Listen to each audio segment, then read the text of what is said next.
जिस जगह पर हम इस वक्त बैठे हुए हैं किसका होगा राज तिलक का ये बड़ा सा भव्य सेट आप देख रहे हैं। इसके एक तरफ गोमती रिवर फ्रंट है तो वहीं दूसरी तरफ है अंबेडकर पार्क।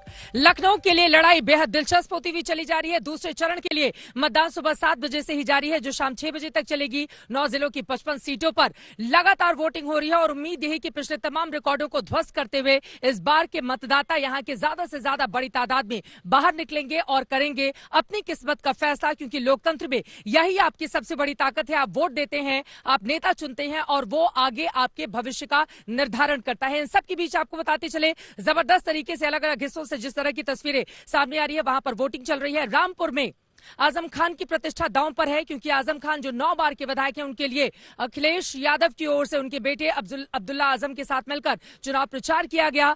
9 बार से वो लगातार जीत रहे हैं, लेकिन इस बार सीतापुर जेल से ही वो चुनाव लड़ रहे हैं। स्वार सीट से अब्दुल्ला आजम 2017 में चुनाव जीता था, बाद में विधायकी रद्द हो गई थी, वो भी चुनावी मैदान में है। वहीं दूसरी तरफ बीजेपी खेमे की बात कर लें तो आपको बताते चले सुरेश खन्ना वित्त मंत्री, उत्तर प्रदेश सरकार में कद्दावर मंत्री, 8 बार के विधायक, शाहजहांपुर से उनकी प्रतिष्ठा इस बार दांव पर लगी हुई है।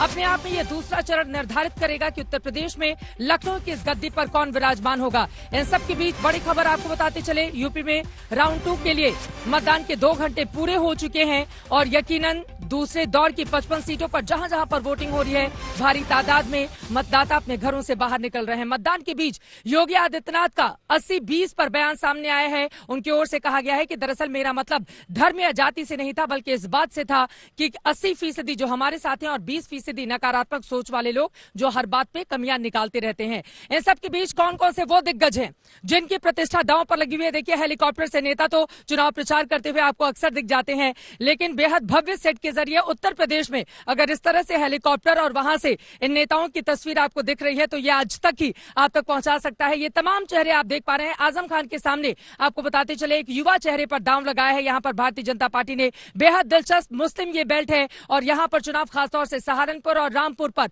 सभी की निगाह टिकी हुई है। हालांकि 2017 की बात करें तो 55 में से 38 सीटों पर बीजेपी ने विजय हासिल की थी, 55 सीटों पर समाजवादी पार्टी, 2 पर कांग्रेस पार्टी को जीत हासिल हुई थी। लेकिन इस बार की तस्वीर और तकदीर किसके फेवर में जाएगी ये अपने आप में बड़ा सवाल है।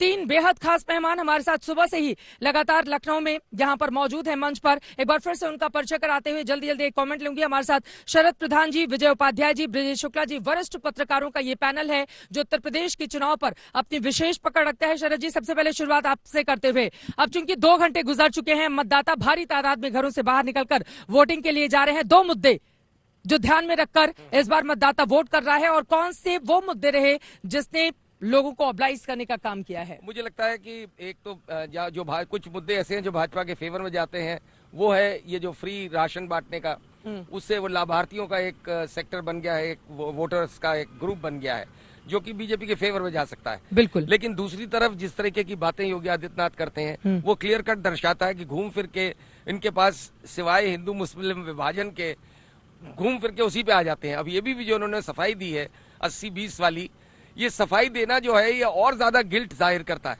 क्योंकि सबको मालूम है कि असली माने इसका क्या है। अब कितना भी कहते रहिए आप कि वो नकारात्मक है, ये सकारात्मक है, ये कोई विश्वास करने वाला नहीं है।